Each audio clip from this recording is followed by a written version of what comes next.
취업에 실패한 딸을 보면서 부자가 되기로 결심했다고 합니다. 50대 도전해서 부자 되는 법. 서미숙 지음, 유노북스 출판.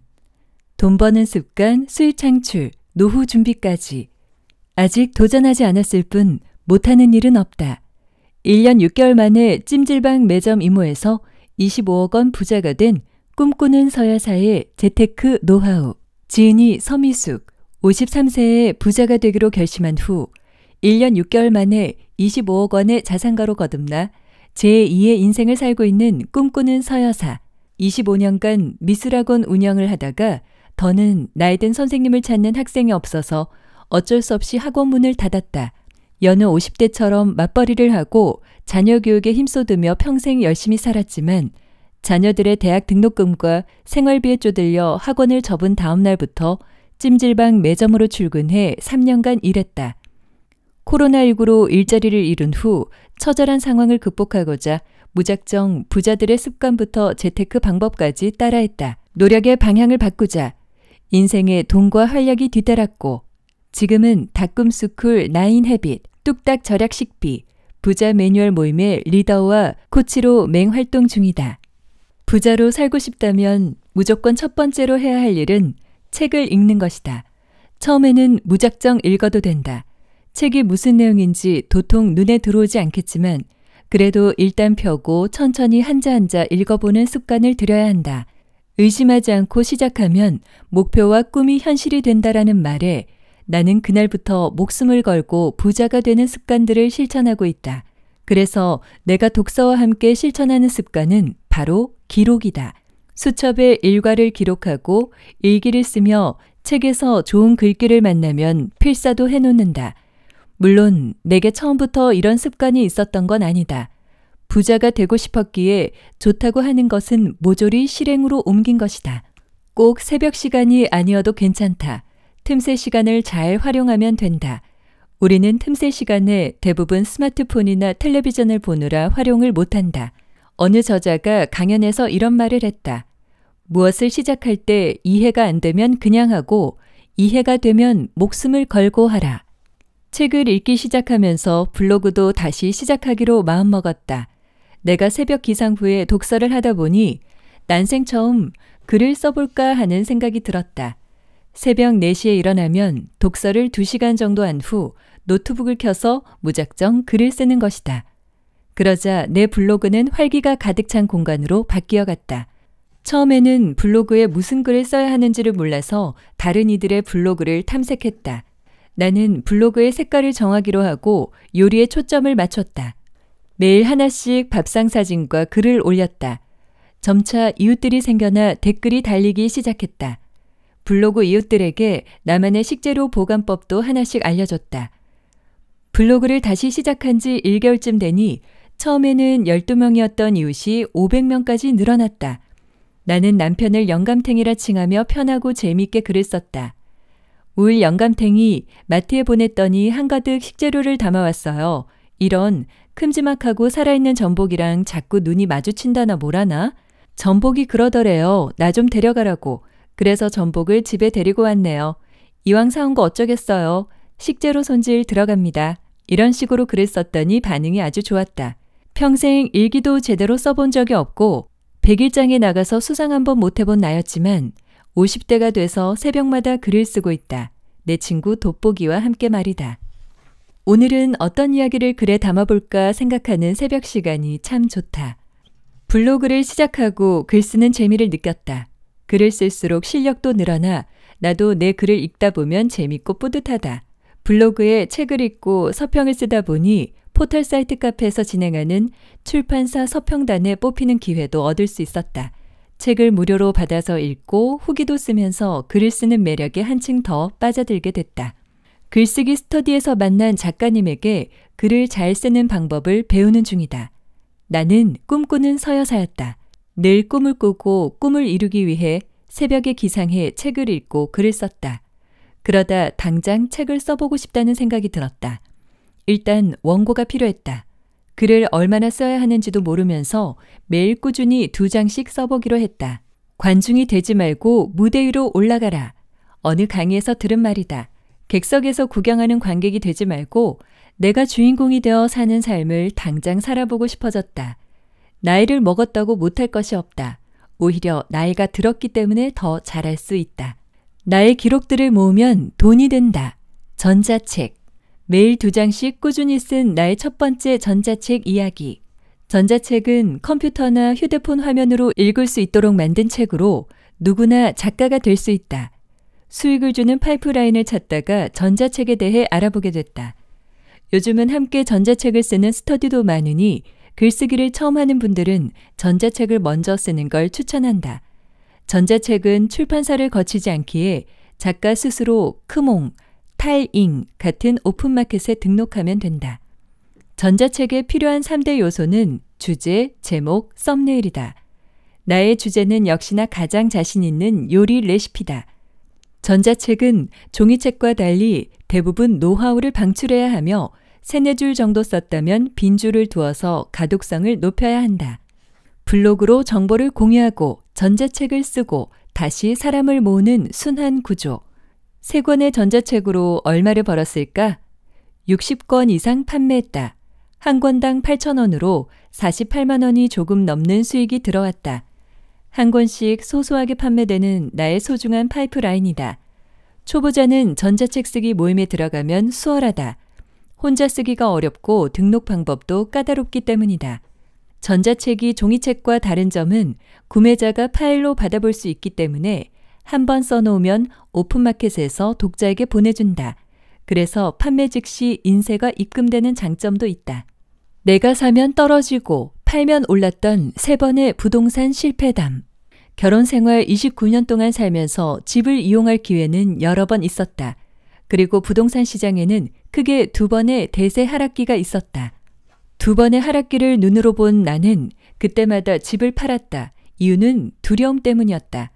나는 아파트 가격이 더 떨어질 거라는 두려움으로 남편의 반대에도 불구하고 집을 팔았다. 2 아이의 교육비가 많이 나가는 시기였고 모자라는 교육비를 감당하기 위해 팔지 말아야 할 분양권을 매도했다. 나는 공부가 돼 있지 않았기에 부동산 시장의 흐름을 전혀 몰랐다. 그래서 가격이 오르면 팔기에 바빴다. 이렇게 3번의 부동산 실패를 겪고 나니 집 없는 서름이 들기 시작했다. 2016년이 되던 해 마침 땅이 팔려서 시아버님이 자식들에게 매도금을 조금씩 나누어 주었다. 우리 집에 한 줄기 빛이 들어온 것이다. 그로 인해 우리 부부는 대출을 많이 받았지만 30평대 새 집을 분양받을 수 있었다.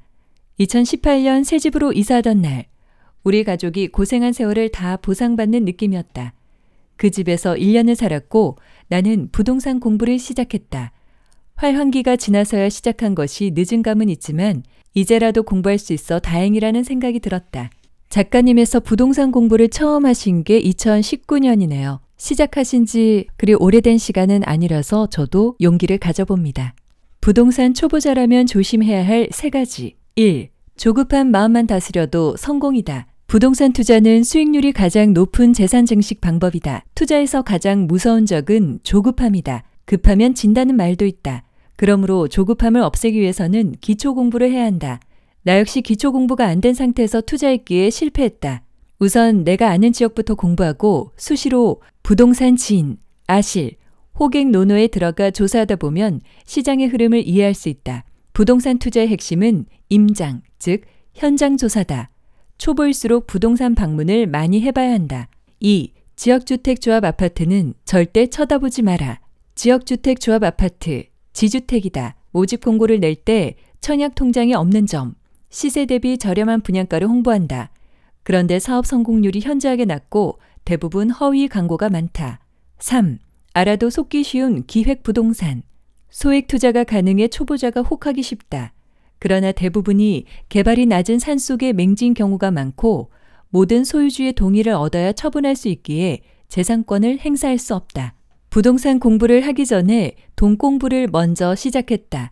경제 공부를 하기에 좋다는 EBS 다큐프라임 자본주의를 보며 적잖이 충격을 받았다. 돈의 역사와 흐름을 알았고 자본주의에 사는 우리는 왜 쉬지 않고 일하는데도 삶이 힘든지 알게 됐다. 자본주의가 주는 메시지는 강력했다. 부동산 공부도 관련 책을 먼저 읽는 것이 순서였다. 책들을 읽고 나자 부동산에 관심이 더 생겼다. 부동산 공부가 처음이라면 무엇부터 시작해야 할까? 부자의 마인드부터 장착해야 한다. 나라 탓, 부자 탓을 하기보다는 황금 같은 시간에 부동산 관련 책을 읽어보자. 당장 투자할 자금이 없다고 공부를 게을리한다면 정작 투자 금액이 있어도 자신만의 기준이 없기에 투자하지를 못한다. 3가지 앱만 있으면 어느 정도 흐름을 알게 되며 공부도 된다. 여기서 3가지 앱은 부동산 지인, 아실, 호갱 노노인데요. 풀어서 설명해 드리겠습니다. 부동산 지인은 지역 분석, 수요와 입주 정보, 미분양 정보, 지역별 거래량, 빅데이터 지도 등이 있고요. 아실은 아파트 실거래가라는 말인데요. 아파트 실거래가, 분양, 미분양 정보, 매매, 전세, 월세 매물, 입주 물량을 알 수 있습니다.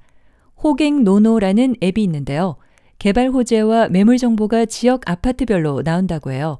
지역으로 들어가면 왕관 표시로 지역의 대장 아파트를 알 수 있습니다. 관심 지역에 청약 정보도 있다고 하니까 활용해 보시면 좋을 것 같습니다. 부동산 기초 강의를 수강한 이유는 자금의 여유는 없지만 부동산 흐름을 알고 싶어서였다. 종잣돈이 1,000만 원뿐이었던 우리 부부는 이렇게 공부하며 살고 있던 아파트를 전세로 주고 송도에 또 하나의 작은 집을 매수해서 집 2채를 소유하게 됐다. 나는 지방의 아파트 투자에 크게 실패했기에 지방의 부동산에 대해서는 귀를 닫고 모른 채 하고 있었다. 그런데 공부해보니 전국의 집값이 같이 오르고 내리고 하지 않는다는 걸 알 수 있었고 지방 투자도 꽤 매력적이라는 걸 느꼈다. 애플리케이션 부동산 지인의 아파트 목록에서 매매 가격을 보면 동별 줄 세우기가 가능하다. 어디가 대장 아파트인지 알 수 있다. 대장 아파트 위주로 앞으로 오름세가 있는 곳은 어디일까? 나의 기준이 있어야 한다. 내 판단으로 스스로 어디가 저평가인지 알 수 있도록 말이다. 부동산 공부를 해보니 대장주를 먼저 보는 것이 좋다. 특히 왜 대장주가 됐는지를 알아봐야 한다. 우선 교통이 좋고 학군과 상권까지 좋다면 최고의 아파트다. 책을 읽기 시작한 후 남편과 도서관이나 서점에 자주 갔다. 식비를 아껴 강의 수강료나 도서 구매비로 지출한다.